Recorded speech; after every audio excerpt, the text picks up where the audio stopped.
Hello and welcome back to this channel. Dear students, this topic is FPGA programming technology. From the exam point of view, you may expect the question like this. Explain various programming technologies used for FPGA, or any two technologies can be asked for the explanation purpose. So there are three major technologies, three programming technologies are used. First is static RAM. It makes use of transistors or transmission gates and multiplexers to to obtain the interconnected routes. Then antifuse technology. In this case, interconnection routes are permanent by making use of fuses. We are going to study all these technologies in detail.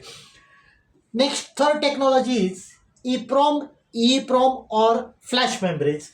So in this case, especially in case of EPROM and EEPROM, programmable transistors are used. Now first is static RAM technology.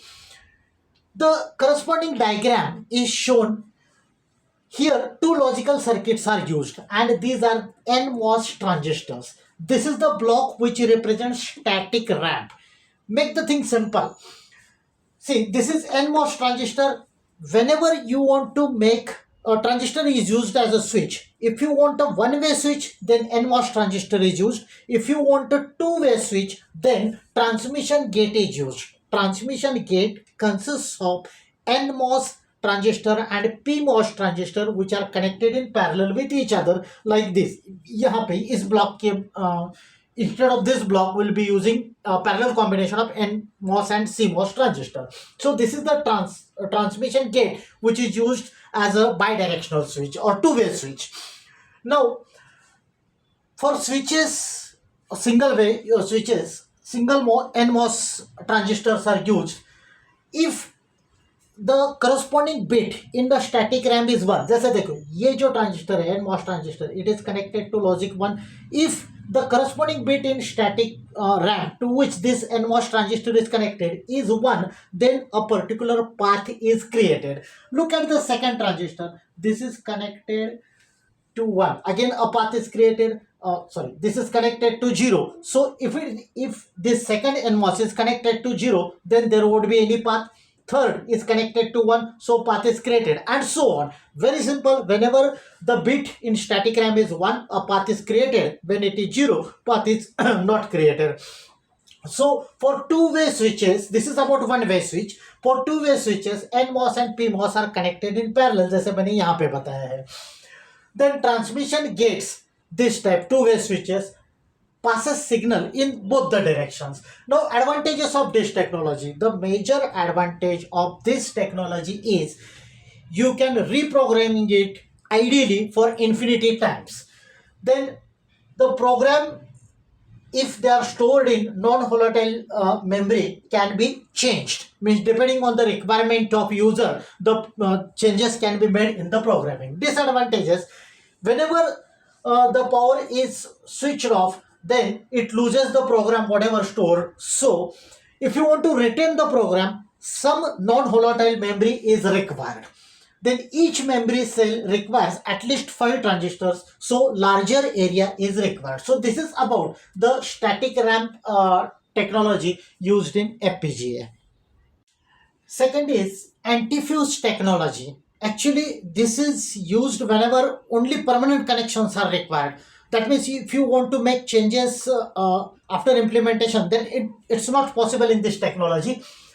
So initially, this is having very high impedance. So initial impedance of this particular thing is very high. The structure is as shown in figure. It consists of two metal contacts, metal 1 and metal 2. Then three major layers are shown in this diagram. One is N flush diffusion layer, this bottom layer. This one is the substrate. Then N plus diffusion layer is grown on this substrate. Then this is the dielectric layer which is shown by this red ink. And above dielectric layer, one polysilicon layer is existing.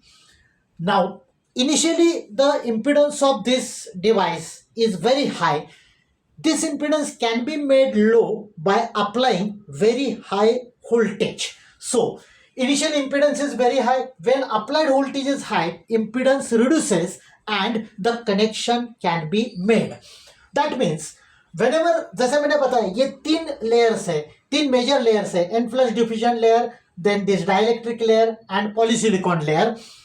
Whenever high voltage is applied, breakdown of this dielectric layer takes place and a contact is established between the two layers, that is N plus diffusion layer and polysilicon layer. ये जो electrodes दिखाए, these things are used to make a contact for polysilicon as well as N plus diffusion layer.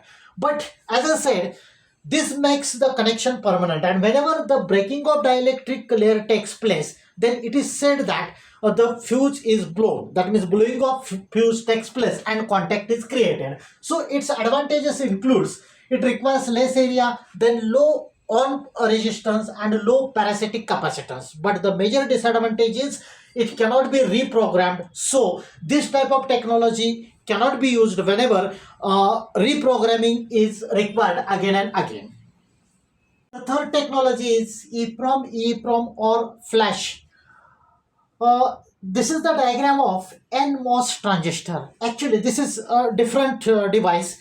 It has two terminals. One is select gate terminal and second, this one is floating gate terminal. That means two gate terminals are there in this NMOS transistor. One is select gate terminal, another is floating gate terminal.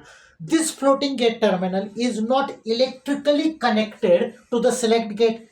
You can well say like this, the floating gate terminal is electrically isolated from the select gate terminal. Now, this is about the gate terminal. This is a drain and source terminal. If heavy current flows through a drain and source terminal, then electrons are trapped under this floating gate.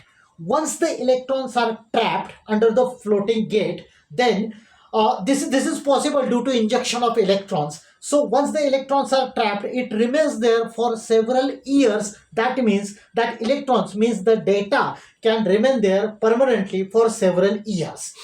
This is the major basic concept related to this NMOS transistor. So as shown in this figure, I have shown 4 NMOS transistors.